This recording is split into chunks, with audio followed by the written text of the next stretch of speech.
नमस्कार, स्वागत है आपका यूपी अपडेट पे और मैं हूं आपके साथ आशुतोष मिश्रा। आज हमारे साथ एक युवा कवि जुड़े हुए हैं जिन्होंने साहित्य के क्षेत्र में सिर्फ 23 वर्ष की उम्र में एक बड़ा नाम कमाया है।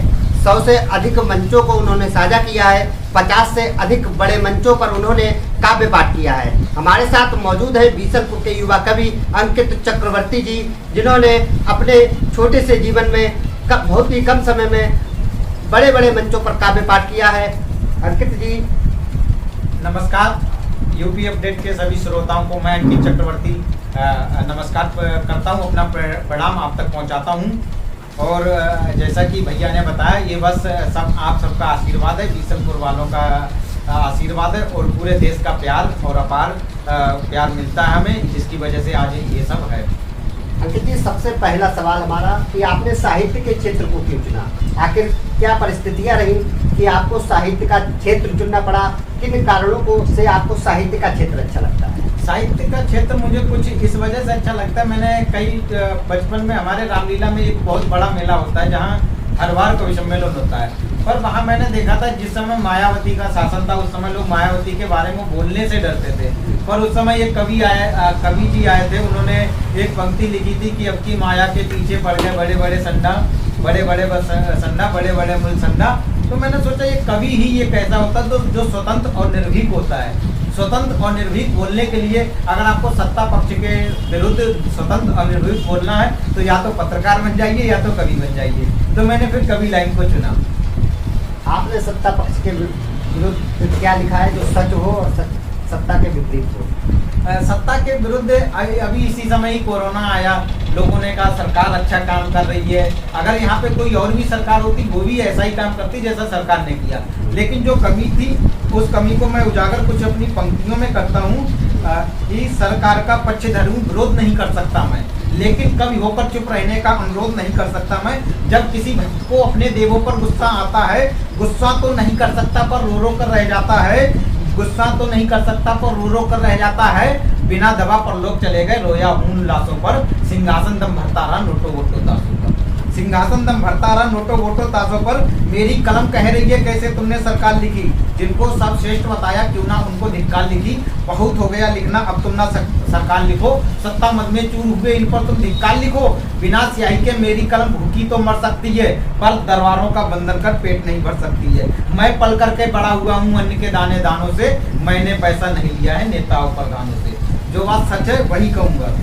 और स्वागत करो जो आने वाली परिवर्तन की आंधी हो, जिसमें चेहरा कुचला जाए जो भी कोई अपराधी हो। पेड़ लगाओ, नवीन से ऑक्सीजन का प्रबंध करो, खुद के बारे में सोचो और चमचाबाजी बंद करो।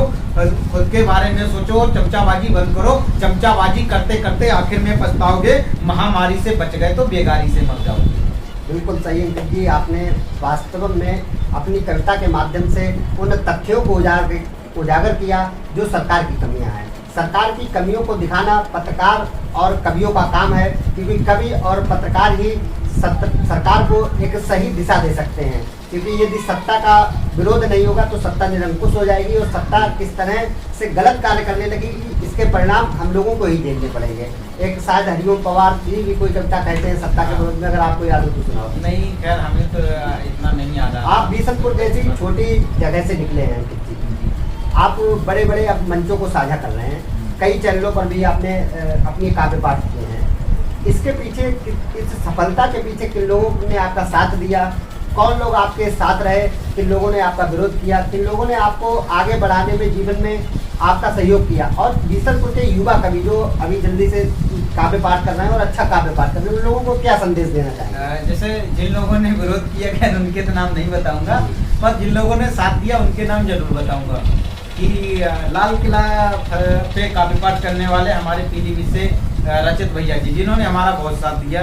एक विकास आर्य स्वप्न जी कवि हैं जो पूरनपुर से, उन्होंने हमारा बहुत साथ दिया।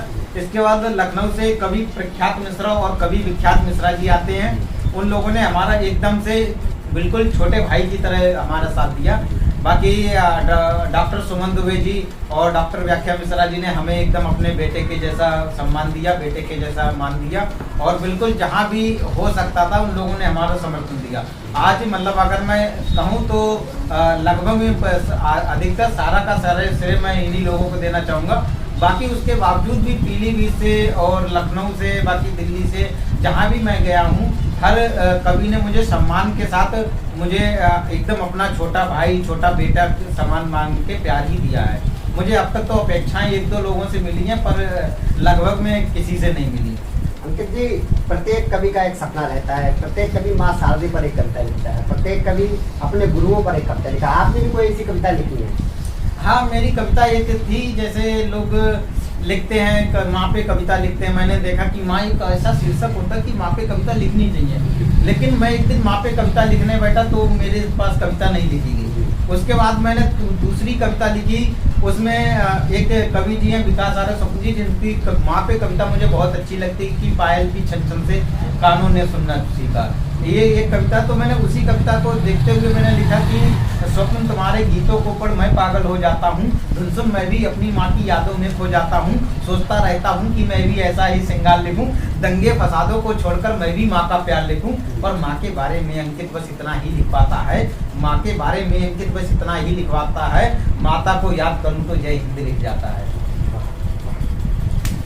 चलिए अंकित, परिचय तो बहुत हो गया, आपको कौन सा रस पसंद है? क्योंकि प्रत्येक कवि एक महत्वपूर्ण रस पर ही कविता पाठ करना, उसको लिखना बहुत पसंद है। आपका कौन सा ऐसा रस है? और उस पर चंद लाइनें भी हमारे दर्शकों को सुनाओ। मुझे इतिहास से उठाकर वीर रस को ही लिखना अच्छा लगता है। जैसे अपने भारत का परिप्रेक्ष्य बताना, लोगों को अपने मतलब धर्म, हिंदू धर्म के बारे में प्रभुत्ता का व्याख्यान करना, या अपने भारत देश की महत्वता का व्याख्यान करना मुझे सदैव अच्छा लगता है। अभी मैंने शीघ्र ही कुछ पंक्तियां लिखी हैं कि अंबर के बादल पूरे भारतवर्ष का वर्णन किया है कि भारत क्या है, कि अंबर के बादल करते जिसको सलामी, दक्षिण में सागर तक करता निगरानी, सूरज की पहली किरण होती है सिंदूरी, हमने नापी पृथ्वी से सूरज तक की दूरी, हमने नापी पृथ्वी से सूरज तक की दूरी, वीरों ने इसे समारा निश्चित चढ़ाकर, युद्धों को जीता शीश कटा धड़ लड़ा कर, ये देश है इसको पावन धाम कहो जी, ये सब मिलकर के जय श्री राम कहो जी, ये देश है इसको पावन धाम कहो जी, सब मिलकर के जय श्री राम कहो जी, बरसों चरण पादुकाएं करती यहाँ सिंहासन, और नाम ने भगवा धारा मिट्टी हो गई पावन, भगवा प्रवेश मंदिर की घंटी और जवानी से, भगवा प्रवेश मंदिर की घंटी और जवानी से, मेरा हिंदुस्तान बना है गंगा जी के पानी से, मेरा हिंदुस्तान बना है गंगा जी के पानी से। और एक दो चंद लाइनें जो युवाओं के मन में जोश भर दें, ऐसी कोई कविता? अभी जैसे मैं चंद्रशेखर आजाद पे मेरी अभी जल्दी बहुत चर्चित रचना रही है कि चंद जयचंद के छलचंद ने काम किया, बोला आज अल्फ्रेड में पाएंगे आजाद को, चंद सैनिक के कह करके चल दिए, जीवित पकड़ कर लाएंगे आजाद को। अब आजाद का जो स्वाभिमान जागा, आजाद ने जो कहा होगा उस समय मैं उनके शब्द रखता हूँ कि चंद सैनिक के कह करके चल दिए, जीवित पकड़ कर लाएंगे आजाद को, जब तक रहेंगी गोलियां मेरी पिस्टल में, महाकाल देख लौट जाएंगे आजाद को, सारी धरा कान खोल सुने और समझ ले, जीवित पकड़ नहीं पाएंगे आजाद को, सारी धरा कान खोल सुने और समझ ले, जीवित पकड़ नहीं पाएंगे आजाद को, युद्धवीर अवरोधी सारे दुर्ग तोड़कर धरा पर बार बार अवतार लेते हैं, तन मन धन तजे आजाद सरीके भी 300 पास जाकर के उपहार लेते हैं, सौर शक्ति साहस से प्रलय की गति रोक, दुश्मनों से घिरने पर हुंकार लेते हैं, गुलामी की जंजीर से आजादी की नींद भली, आजाद कनपट्टी पे गोली मार लेते हैं। हमने भी एक कविता सुनी है उनकी, आजादी की 4 लाइनें कि दुश्मन की गोलियों का सामना हम करेंगे, आजाद हैं आजाद ही रहेंगे। वास्तव में अंकित, आजाद का नाम सुनकर युवाओं के दिल में एक भारी भरकम शब्द है, ये वो शब्द है जिससे युवाओं के दिल में एक बार जोश आ जाता है। आजाद वास्तव में आजाद ही रहे, और जब शहीद हुए तब भी आजाद रहे। अंकित, तीसरा प्रश्न हमारा आपसे रहेगा, आपने बहुत सारे टीवी चैनलों में काम किया है, लेकिन यहाँ की जो जनता है विशेष की वो भी जानना चाहती है आपने किन किन टीवी चैनलों पर मंच साझा किए हैं, किन किन टीवी चैनलों के माध्यम से आपने जनता तक अपने काव्य पाठ किए? मैंने जहाँ तक मुझे याद है मैं आपको बताते चलता हूँ, सुदर्शन न्यूज पे किया था, और सूर्या समाचार पे किया, फिर भारत समाचार पे तो कई बार काम किया है, लगभग में 6-7 महीने तक एपिसोड पर काम किया है। उसके बाद मैंने सुदर्शन, ये जो अपना उत्तर प्रदेश का जो सरकारी चैनल्स आते हैं, इन पे लगभग में बरेली से जो प्रसारित होता है उस पर भी हमारा काव्य पाठ 2-3 बार हुआ है। उसके बाद लखनऊ से भी हुआ है, ये शो चलता था शायद महाकवि जी करके कुछ इस तरह से, तो उस पर भी हमारा हुआ है। तो लगभग में मुझे जहाँ तक लग रहा है कि आज तक को छोड़ के एक बार हाँ TV9 भारतवर्ष पे भी हुआ है, तो इस तरह से लगभग में सभी पे हो चुका है। बस आज तक पे नहीं हुआ है, और एक दो चैनल और होंगे जो बड़े चैनल्स हैं जिन पे नहीं हुआ है, और छोटे चैनलों में भी कई। प्रत्येक कवि एक ऐसा होता है प्रत्येक कवि के पास एक ऐसी कविता होती है जिससे उसको पहचान मिलती है, जिससे उस कवि को पहचाना जाता है और उस कविता से उसका नाम जुड़ जाता है। आपके साथ ऐसी कौन सी कविता? हमारी एक कविता 2014 में हुई थी कि पाकिस्तान तेरी खाल के जूते बनवाएंगे। हालांकि उसमें शिल्प कला और सारी चीज़ों का प्रयोग बहुत कम था, क्योंकि उस समय मैं कविता इतनी लिखनी जानता नहीं था, बस थोड़ी लिखता था, ऐसे ही टूटी फूटी लिखता था। पर पता नहीं किस तरह से लोगों ने उसे पसंद करना शुरू कर दिया। उसमें बस एक पाकिस्तान का मानवीकरण था, लेकिन उसके बाद मैंने कुछ दिनों बाद पढ़ना शुरू कर दिया। उसके बाद मेरी दूसरी कविता आई कि हम सिंहों की संतानें हैं, बाबर की औलाद नहीं। वो कविता इस समय भी आज भी लोगों की जुबान पे रहती है। मैं उसके 4 पंक्तियां सुनाता हूँ कि गाली दीजो माँ भारती को जुबा काट निकालेंगे, खूनी संगीनों से हम इतिहास नया लिख डालेंगे। क्या बजरंगी का सीना दिखता तुमको फौलाद नहीं, हम सिंहों की संतानें हैं, बाबर की औलाद नहीं। राम का नाम जप लेने से सारे पाप मिट जाते हैं, ईश्वर को याद करूं तो भवसागर से तर जाते हैं। काश तुम भी सच्चे मन से पावन गंगा नहाते, सारे पाप तुम्हारे पहली डुबकी में धुल जाते।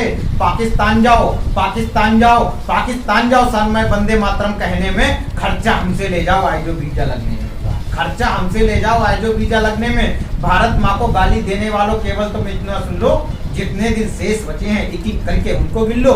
एक एक करके जिस दिन 100 भी गाली हो जाएगी, माँ कसम इन जयचंदों की नस्ल मिटा दी जाएगी। बहुत सुंदर। अंकित, युवाओं के लिए जोश भरने में तो आप बहुत अच्छे हैं। श्रृंगार रस पे क्या कुछ है? श्रृंगार में अभी मैं एक खंड काव्य लिख रहा हूँ। अच्छा, आपके चैनल के माध्यम से पहली बार ये न्यूज दे रहा हूँ। मैं एक जल्दी खंड काव्य लिख रहा हूँ, बाबुल घर से पति घर तक। हाँ, तो उसकी मैं एक दो पंक्ति सुनाता हूँ। एक लास्ट का छंद सुनाता हूँ कि पानी था पलकों पर, पग हो गए पराय, पिया के परिवार में प्रीत निभाने लगी। तकदीर की तगड़ी सूरता तपन में निस्तात के तनु से लिपट रोने लगी। फूलों में पली बड़ी पालकी से उतरी जब चकचकी बजी, चांदनी रात होने लगी। लाल लायो लालिमा रखूंगी बना के लाली, लुगाई आज लाल की लक्ष्मी लगने लगी। तो मेरी एक कविता के खंड काव्य आ रहा है। मैं कोशिश करूंगा जल्दी से जल्दी आप सब तक पहुंचाने की। मंच से जोड़ने के लिए हास्य की भी बहुत आवश्यकता है। हमने देखा आप तो कविता में पोहरता में बदल चुके हैं, लोग काफी कम करते हैं, हंसाते ज्यादा हैं। आपको कुछ हास्य के छंद याद है क्या? नहीं, हास्य खैर ये लोकोक्ति जहाँ तक गलत हो जाती है, क्योंकि संचालक लोगों को लगता है कि वीर रस के कवियों ने आज तक ऐसा प्रयोग नहीं किया है। हाँ, एक अगर चुटकुले की बात आ जाए, वीर रस के कवियों में प्रयोग नहीं हुए हैं। टिप्पणियां हुई हैं पर प्रयोग बहुत गलत हुए हैं। जैसे टिप्पणियां ऐसी हो जाती हैं कि एक वीर रस पत्रकारों के ऊपर हम लोग कर देते हैं कि ये लोग ऐसी लाइन छापते हैं। आप तो पत्रकार ही है कि हमने कविता पढ़ी कि शेर हो तो कुत्तों की तरह पूछ दिखाना बंद करो। इन्होंने लिख दिया, सीधे हेडलाइन बना दी कि शेर हो तो पूछ दिखाना बंद करो, अंकित चक्रवर्ती। तो इस तरह से थोड़ी बहुत हो जाती है, लेकिन वैसे चुटकुलों की अभी तक वीर रस में नहीं परंपरा हुई है। संचालक ने तो खूब यूज किए हैं। बीसलपुर पीलीभीत से आप निकले हैं। बीसलपुर पीलीभीत आपकी मातृभूमि है। बीसलपुर की जनता, पीलीभीत की जनता आपके बारे में जानना चाहती है। आपने कहाँ से अपनी पढ़ाई की शुरुआत की, क्या क्या आपने अपने जीवन में संघर्ष किए, और तमाम चीज़ें जो भी आपके जीवन से जुड़ी रही हो, एक बार चैनल। मेरा संघर्ष तो लगभग में बहुत ज़्यादा रहा। अगर आज के युवा कवियों को मैं बताऊं तो लगभग में बहुत ज़्यादा रहा। और जब कोविड आया तो ये 2 साल में इसमें संघर्ष और ज़्यादा हो गया। लेकिन मैं आपको बता दूं कि कुछ पाने के लिए कुछ ना कुछ खोना पड़ता है। समर्पण, हर चीज़ अगर आपकी प्रेम का है वो भी समर्पण मांगती है। चाहे भले आप मंच को ही प्रेमी मान लो ना, बट आपको समर्पण करना पड़ेगा, कुछ ना कुछ समर्पण करना पड़ेगा। मैंने इंजीनियरिंग की, सबसे पहले तो मैंने सरस्वती विद्या मंदिर इंटर कॉलेज बीसलपुर से इंटर पास आउट किया 2014 में। उसके बाद मैंने इंजीनियरिंग की रक्षपाल बहादुर ग्रुप ऑफ इंस्टीट्यूट बरेली से मैंने इंजीनियरिंग की 2018 में पास आउट हुई। 2018 में मेरी कॉलेज प्लेसमेंट हुआ था रॉयल एनफील्ड में। मेरी अच्छी खासी सैलरी थी, सब कुछ था, बट मैंने केवल 2.5 या 3 महीना लगभग हुआ होगा मैंने नौकरी की, और उसके बाद मैंने नौकरी छोड़ दी।